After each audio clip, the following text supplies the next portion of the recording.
이번 시간에는 기후와 문명이라는 주제로 수업을 시작하겠습니다. 오늘날 지구 생태계는 많은 문제들을 안고 있습니다. 그 문제가 어떤 것인지 알아보고 또 지구의 기후가 변하고 있는데 이 기후란 무엇이며 왜 기후가 변하는지 알아보도록 하겠습니다. 그리고 마지막에는 기후의 변화와 문명이 어떤 연관이 있는지 살펴보도록 하겠습니다. 진행하는 순서는 전지구적 기후변화, 문명과 기후라는 주제로 진행하겠습니다. 전지구적으로 일어나는 기후변화에 대해서 알아보겠습니다. 지구의 기후는 지구의 역사 내내 변화해 왔습니다. 대규모의 빙하기들이 왔다가 사라지기도 하고 또 전 세계적으로 온난했던 시기도 있었습니다. 이러한 기후의 변화는 장기간에 걸쳐서 일어나는데 보통 수십만 년 이상의 기간에 걸쳐서 일어납니다. 오늘날 지구온난화가 문제가 되고 있는데요. 현재 지구의 기후는 사상 유례가 없을 정도로 빠르게 기온이 상승하고 있습니다. 이것이 바로 지구온난화라고 부르는 것입니다. 많은 과학자들은 이와 같이 빠르게 지구가 온난화되는 현상은 인간의 활동과 무관하지 않다는데 동의하고 있습니다. 특히 공기 중으로 방출되는 이산화탄소와 같은 온실기체들이 증가해서 온실 효과가 심화되고 있다고 보고 있습니다. 전 세계적으로 일어나고 있는 기상이변의 사례들은 거의 해를 걸러서 일어나고 있습니다. 대표적인 예를 든다면 2014년에 전 세계의 이상기후가 강타를 해서 캐나다 쪽에 한파와 폭수를 불러오고 또 아르헨티나나 브라질 쪽에는 고온과 폭염을 불러오기도 했습니다. 또 2013년에는 1850년 기상 관측 이래 7번째로 더운 한 해였다고 합니다. 그래서 전 세계적으로 더위가 강타를 했고요. 2012년에도 전 세계적으로 기상이변 현상이 일어났습니다. 그래서 러시아나 유럽 쪽에서는 폭염이 일어나고 파키스탄에는 이제 홍수가 일어났습니다. 그리고 또 남아프리카 공화국에는 한파가 이제 남미대륙도 마찬가지로 한파가 밀어닥쳤습니다. 그리고 2008년에는 엘니뇨 현상이 나타나면서 브라질에는 홍수와 산사태가 불어닥치고 또 영국이나 러시아, 우리나라와 같은 지역에는 온난화 현상이 나타났습니다. 겨울철에. 그리고 호주에는 대가뭄이 100년 만에 대가뭄이 생겨났고 또 인도에는 한파로 1600여 명이 사망하기도 했습니다. 그러면 지구온난화가 어떻게 생기는지 살펴보도록 하겠습니다. 지구는 태양으로부터 에너지를 받고 또 태워진 지구가 이제 바깥으로 에너지를 방출하면서 들어오는 열과 나가는 열의 열평형을 유지하면서 지구의 온도가 결정이 되겠습니다. 지구는 태양열의 3분의 1을 지표에서 흡수하고 3분의 1은 적외선 형태로 다시 재방출합니다. 그런데 온실 효과라는 것이 일어나면서 지구가 이제 식지 못하고 온도가 올라가는 현상이 나타나는데요. 온실 효과라는 것은 대기 중에 있는 온실 효과를 불러오는 온실가스, 특히 이제 이산화탄소가 주된 온실가스로 꼽히고 있습니다.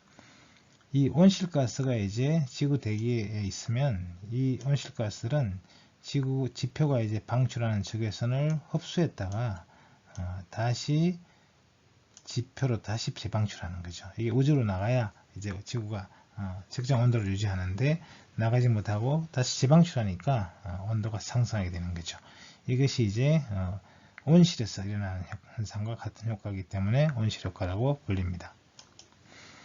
자, 이 온실 효과는 인류가 직면한 환경 문제 중에서 가장 다루기 어려운 문제라고 생각되고 있고 또 그 미치는 영향이 가장 클 것으로 생각되고 있습니다. 자, 그런데 이제 이런 온실 효과의 주된 원인은 대기 중에 있는 이산화탄소일 것으로 추정이 되고 있는데요. 왜냐하면 대기 중에 이산화탄소의 농도가 계속 증가해왔기 때문입니다. 온실가스는 이산화탄소가 있는 것은 아닙니다. 이산화탄소 외에도 염화불화탄소, 메탄, 아산화질소, 이산화황 등이 있습니다. 자, 이런 온실가스 중에서 이산화탄소가 주범으로 지목받고 있는 것은 대기 중에서 차지하는 비율이 제일 높기 때문입니다. 이 온실가스 중에서 88.6%를 이산화탄소가 차지하고 있습니다. 메탄은 4.8%, 아산화질소는 2.8%, 그리고 나머지 이제 는 한 3.8% 정도가 되겠습니다. 자, 메탄은 이제 음식물, 쓰레기 등 유기물을 분해할 때 방출되고, 아산화질소는 석탄이나 질소, 비료, 폐기물을 수거할 때 방출됩니다. 그리고 나머지 이제 수소불화탄소, 과불화탄소, 육불화황 같은 것은 냉매나 세정제, 절연제 등에 이제 쓰이고 있습니다.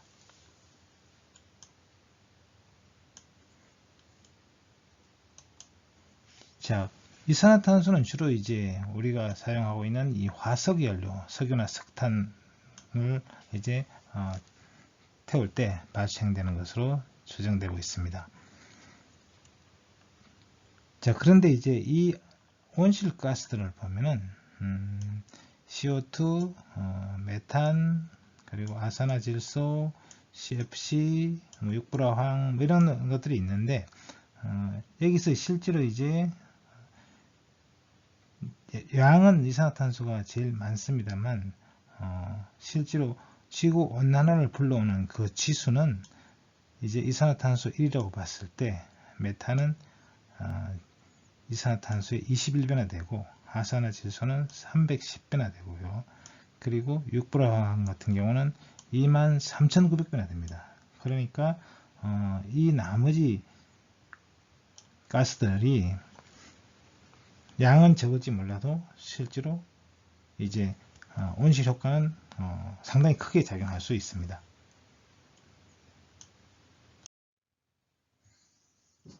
자, 지구의 이제 이산화탄소 농도와 기온이 변해온 것을 추정을 해보면 이제 18세기부터 현재까지 지표면의 온도 변화를 보면은 1860년대에서 이제 2000년대로 가면서 기온이 계속 그리고 1920년대 이후로 크게 증가해 왔다는 걸 알 수 있습니다.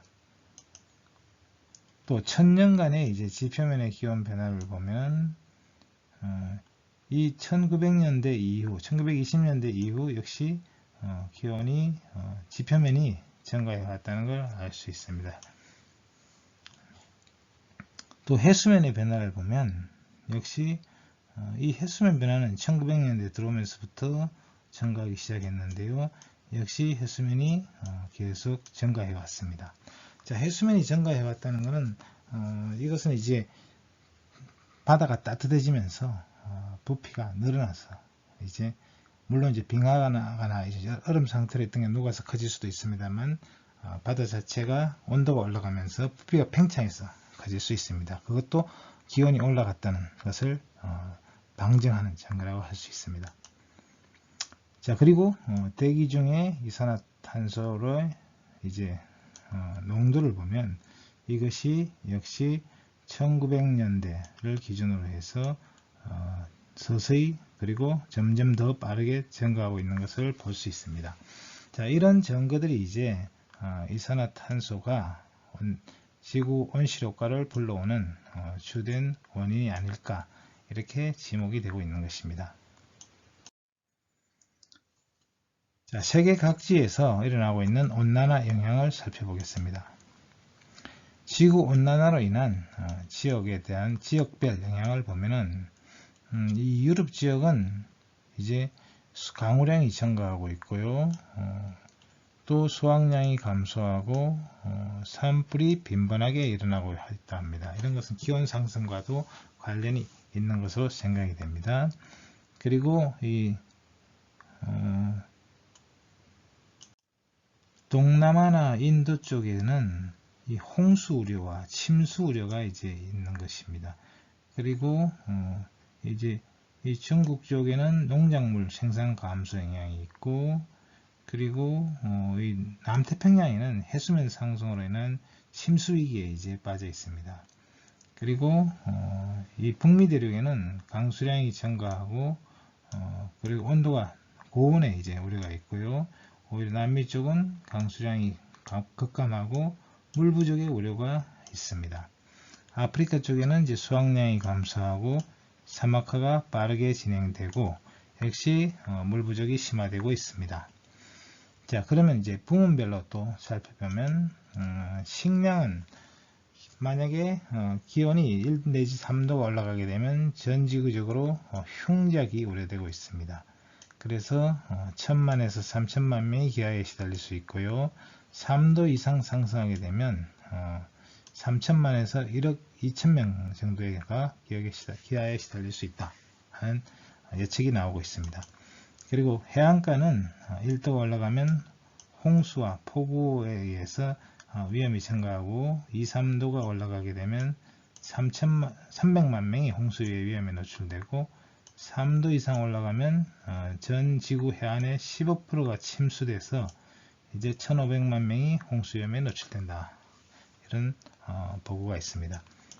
그리고 건강상의 이유를 보면 1도가 올라가면 전염병이나 알레르기 질환이 확산될 우려가 높아지고 2도 이상 올라가면 영양 부족, 심장 관련 질환자가 증가하고 고온과 홍수로 인한 사망자가 증가할 것으로 예측되고 있습니다. 지구온난화로 인해서 위협을 받고 있는 대표적인 나라가 남태평양에 있는 투발루라는 나라죠. 이 투발루는 해수면 상승으로 국토가 이제 수몰된 위기에 빠져 있습니다. 이 남수 태평양 지역의 해수면은 1년에 약 1 내지 2mm 정도가 이제 온난화로 인해서 상승할 것으로 예측되고 있습니다. 실제로 이제 이 투발루라는 나라는 여기 보면 오스트레일리아 위에 남태평양에 지금 여기 있죠. 섬나라인데 이제 많은 섬들로 이루어져 있습니다만 이 섬의 이제 해발 고도가 2m가 안 된다고 해요. 물론 좀 높은 것도 있긴 합니다만 그리고 인구가 이제 11,000명 정도의 나라인데 1993년 이후에 해수면이 9cm 이상 상승했다고 합니다. 그래서 1999년에는 9개 섬 중에 2개가 이제 물에 잠겼다고 하고 2060년이면 대부분이 가라앉지 않을까 이렇게 예상되고 있습니다. 자, 이런 온난화와 별개로 지구는 빙하기가 여러 차례 되풀이되어 왔습니다. 이 빙하기라는 것은 두꺼운 이제 판 모양의 빙하가 육지의 넓은 지역을 뒤덮었던 시질시대를 빙하기라고 합니다. 이런 빙하기 중에 대규모 빙하작용이 일어났던 기간은 한 수백만 년 동안 이제 지속이 됐는데요. 가장 오래된 빙하 시대는 약 5억 7천만 년 전부터 시작이 됐습니다. 그 시기가 이제 선캄브리아 시기가 되겠는데요.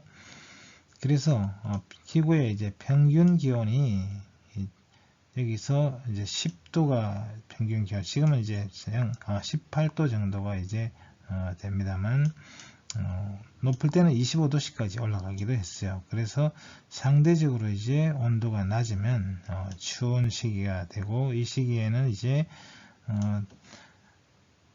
육지를 덮고 있던 얼음이 겨울에 이제 눈이 덮여서 얼었을 때 여름이 되면 녹아버리면 이제 다시 이제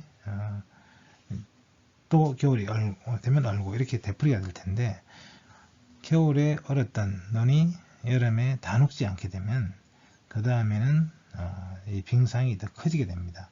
이런 식으로 해서 확장이 되는 게 이제 빙하인데 빙하는 어느 날 갑자기 빙하 시대가 오는 것이 아니라 빙상이 점점 서서히 커지면서 전체적으로 지구의 온도가 내려가면서 넓은 지역을 이제 빙상이 덮게 되면 바로 빙하 시대가 되는 거죠. 자, 그래서 이런 빙하 시대는 이제 평균 기온이 내려가는 것과 또 이제 여름철이 그렇게 덥지 않으면 빙상이 이제 확장될 수 있습니다. 자, 그래서 이런 이제 저온의 시대, 이런 시기가 이제 빙하 시대가 되겠습니다.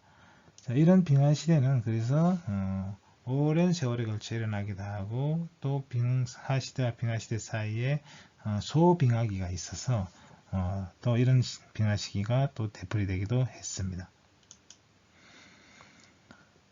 자, 가장 최근에 일어났던 빙하 시대는 약 250만 년 전에 일어났습니다. 그래서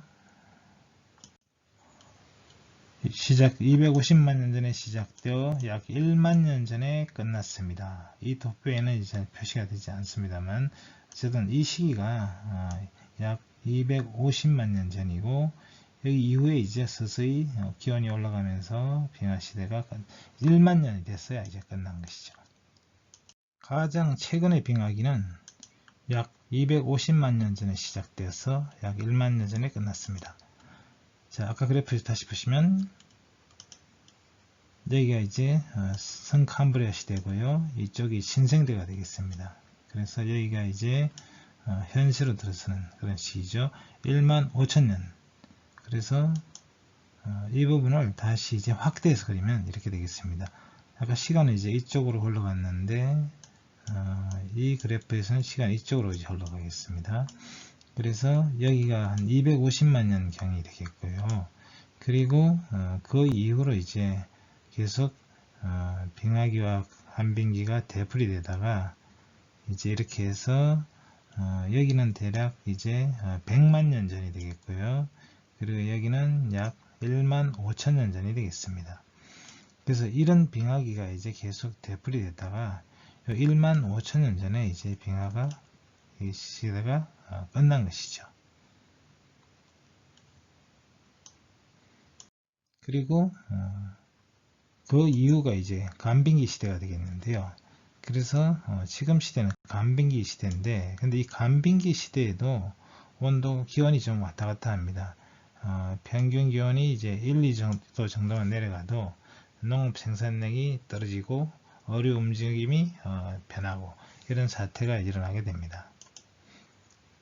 자, 그런데 이제 이 시기가 이제 여기가 기원 0년부터 시작해서 이제 서기 2000년까지가 되겠습니다.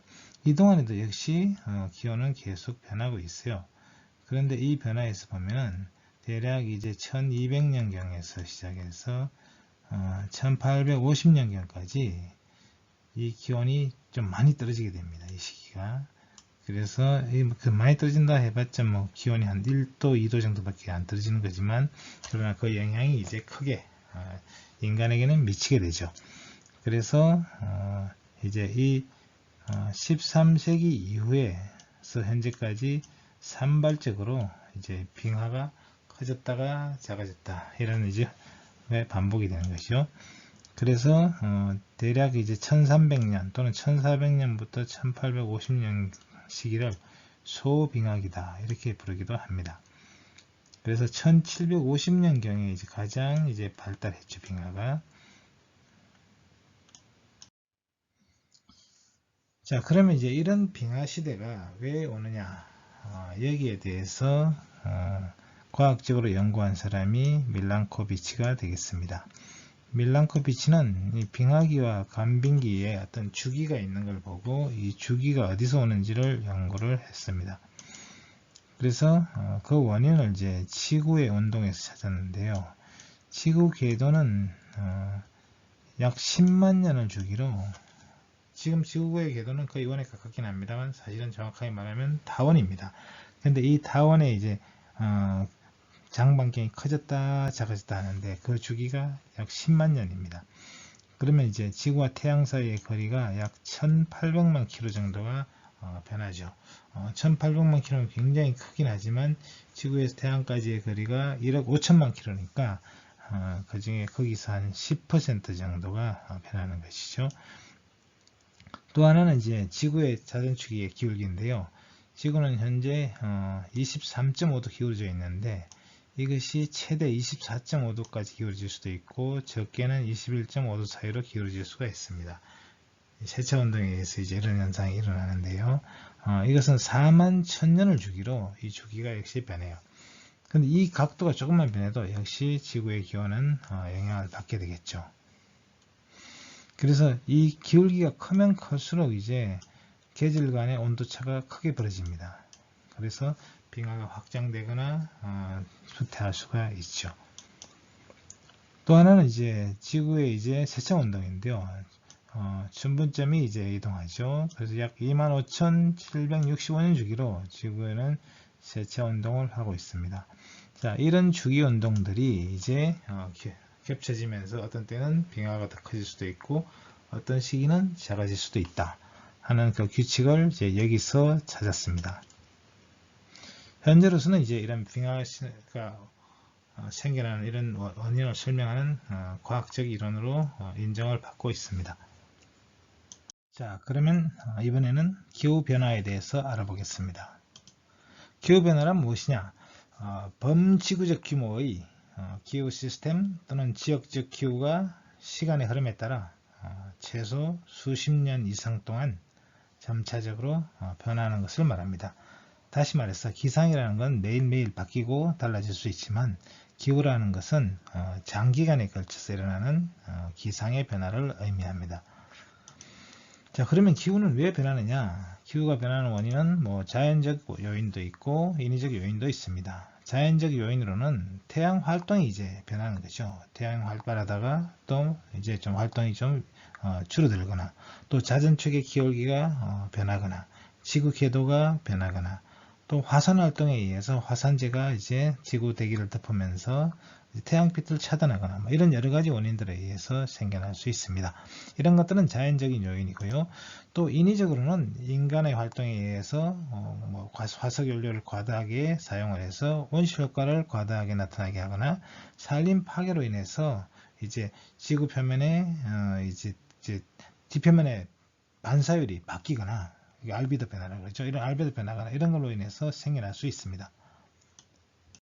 기후변화의 원인과 영향을 살펴보도록 하겠습니다.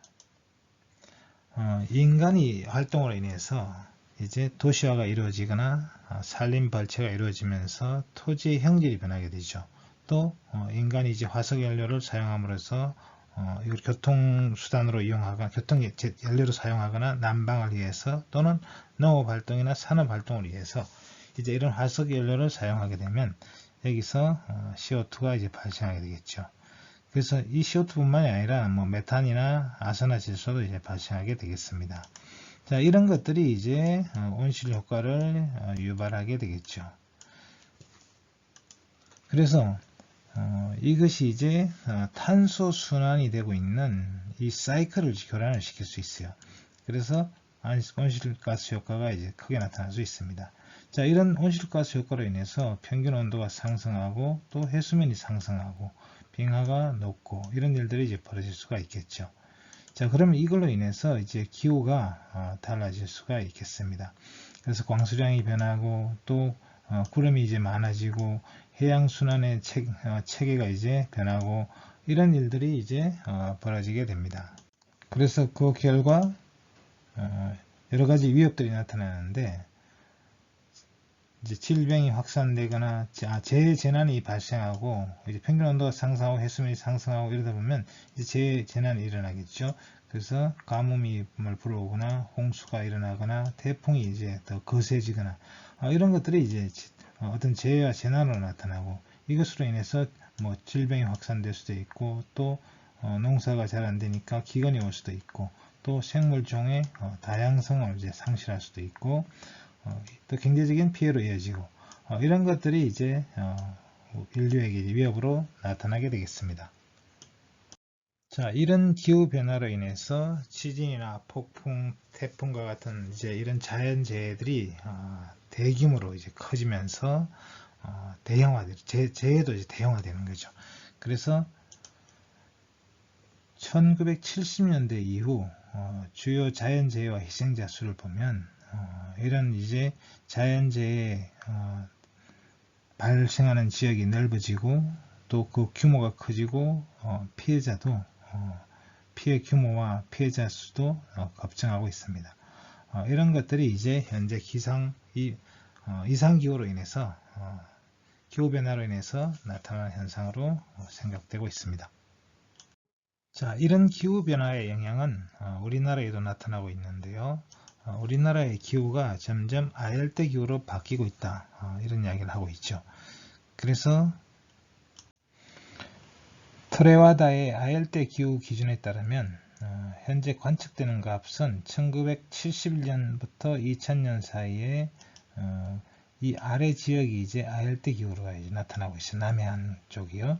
그런데 이제 이 상태로 이제 계속 온난화가 진행이 된다면 우리나라는 2071년에서 2100년 사이에는 이 서해안과 그러니까 경기 전남, 전북, 충청남도 또 남해안 쪽 이런 지역들 또 동해안을 따라 이제 아열대 기후가 나타날 것으로 이렇게 추측되고 있습니다. 자, 이런 이제 기후가 바뀜으로 인해서 농산물의 생산지도 점점 북상하고 있습니다. 사과의 생산지, 포도의 생산지, 녹차의 생산지 이런 지역들이 우리가 어느 지역의 특산물이라고 하던 것들이 점점 북상을 하고 있는 현상이 이제 나타나고 있습니다. 또 마찬가지로 어종도 이제 아열대성 어종들이 나타나는 현상들이 벌어지고 있어요. 자, 이런 것들이 이제 우리나라의 기후가 바뀌고 있다 하는 것을 보여주는 증거라고 할 수 있습니다. 자, 이런 이제 기후 변화에 대해서 대처하기 위해서 유엔에서는 이제 기후 변화 협약을 하고 있는데요. 기후 변화가 결국 유엔 기후 변화 협약은 기후 변화 대응의 역사라고 할 수 있습니다.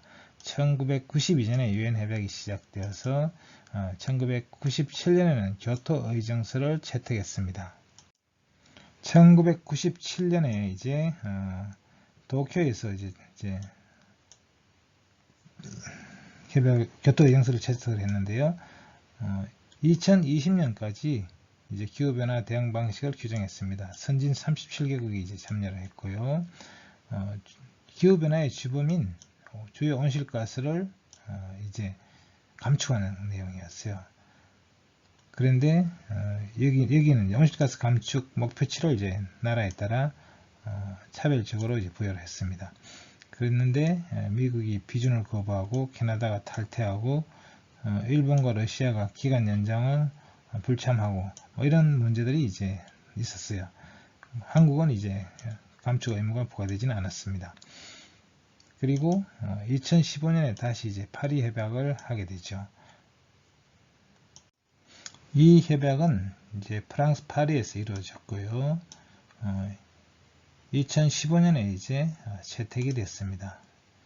이 195개국 이제 협약 당사국이 195개국이었고 2020년 이후에 이제 적용을 하는 것이었어요. 그래서 역시 이제 온실가스를 이제 감축하는 것이 이제 목적이었고, 그리고 이 선진국과 개도국을 이제 차별적으로 이제 감축액을 제시했습니다. 우리나라는 2030년에 이제 배출 전망치를 이제 37%까지 감축하는 걸로 이제 결정이 됐어요. 자, 다음에는 문명과 기후와의 관계를 알아보겠습니다. 문명과 기후는 이제 뗄래야 뗄 수 없는 그런 관계가 있습니다. 많은 문명들이 이제 일어났다가 또 이제 쇠퇴하기도 하고 했는데 여기에는 이제 기후가 중요하게 작용했다. 뭐 이런 이제 의견도 있습니다. 자, 고대 문명의 발상지를 보면 4대 문명이라고 부르는 이집트, 메소포타미아, 인더스, 황하 이런 지역들은 북반구에 위치하고 있고 큰 강을 끼고 있었습니다. 대부분은 이제 기후가 좋고 기름진 토지를 지닌 지역이었다고 하죠. 자, 이 메소포타미아 지역은 오늘날 사막으로 덮여 있지만 당시는 지금보다는 온화했고 강수량도 많았다고 합니다. 역시 인더스강도 대부분 사막이지만 당시는 푸르고 울창한 숲으로 덮여 있었다. 자, 이런 이제 4대 문명의 공통점들은 이제 큰 강유역이 있었고 대규모 관계 사업을 했다. 여기 사람들이 모여 살면서 이 땅이 이제 강이 범람을 하면서 이제 땅이 비옥해지고 그래서 일단 범람하고 나면 그것을 이제 다시 복구를 해야 되니까 그래서 관계 사업을 하는데 많은 인원이 필요했던 것입니다. 그래서 지배자가 등장하고 또 나중에 이것이 발전해서 도시가 되고 국가가 이제 이루어지는 그런 계기가 됐습니다. 그래서 이것이 바로 문명의 발생 요소가 되는데 문명의 발생 요소로 이제 관계 농업 그리고 이 시기는 이제 금속기를 사용하기 시작해 청동기를 사용했고 또 문자를 사용했습니다. 그리고 사회재산제가 발생하고 계급이 발생하고 도시국가가 성립하고 이런 요인들이 바로 문명의 이제 깃털이 되는 것이죠. 그래서 이 시기는 특히 이제 티그리스 강이나 유프라테스 강 이 지역에는 고대 문명이 이제 그러니까 신석기 시대가 시작될 무렵 사람들이 이 주변 산악 지역에 살고 있습니다. 그때는 아직 빙하 시대가 끝나지 않았는데 빙하 시대가 끝나면서 이 사람들이 이제 이 강 주변으로 이제 모여들었던 것이죠. 그때가 기원전 1만 년경이 되는데 빙하 시대가 끝나면서 기후가 변하고 그러면서 사람들이 강 주변에 모여 살기 시작을 하고 그래서 고대 문명이 발생했습니다. 그러면 바로 이런 문명의 발생의 시작점은 기후변화라고 할 수 있어요. 그러면 오늘날 고대 문명의 발생지는 어떠한가를 보죠. 대부분 사막이나 폐허로 변했습니다. 자, 여기 보시면 이 지금 빨간 원으로 그려진 이것이 바로 고대 문명의 발생 지역인데 여기는 이제 보면 이제 건조한 지역이에요. 그래서 이 지역이 황폐해졌다. 황하 문명의 발생지, 그리고 인더스 문명의 발생지, 그리고 메소포타미아 문명의 발생지, 이런 지역들이 전부 황폐해졌어요. 그러면 이게 이집트 문명은 어떻게 되냐? 이집트 문명 원래 이게 사막 지역이에요. 근데 나일강이 이렇게 있는데 나일강이 있는 지역만, 주변 지역만 이집트에서는 이제 푸르고 나머지는 다 사막 지역입니다.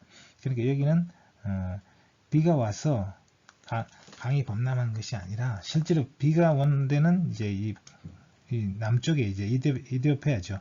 이쪽 지역에 비가 온 것이 나일강을 따라 이제 내려오면서 이 지역을 범람을 시킨 거죠. 그래서 나일강은 조금 다릅니다. 이쪽 지역하고. 우리는 인류의 조상이 이제 아프리카에서부터 발원해서 전 세계로 퍼졌다는 것을 앞에서 공부를 했습니다. 그러면 아프리카에 살던 우리의 인류의 조상은 원래 나무 위에서 살았다 그러죠. 나무 위에서 살던 인류의 조상이 왜 나무에서 내려왔을까요? 바로 그것도 기후변화가 되겠습니다. 실제로 이제 인류의 발생지라고 생각되고 있는 이 동아프리카 지구대는 여기서 유인원들이 식립보행을 했던 흔적들이 발견되고 있어요. 그래서 인류의 기원지로 추정이 되고 있죠. 자, 이 지역에 살던 이제 유인원들이 기후가 변하면서 이제 나무가 왜 그러면 인간은 이족보행을 했느냐? 그 가설 중에 하나가 이제 숲이 없었다는 거죠. 그래서 그럴 수밖에 없었다.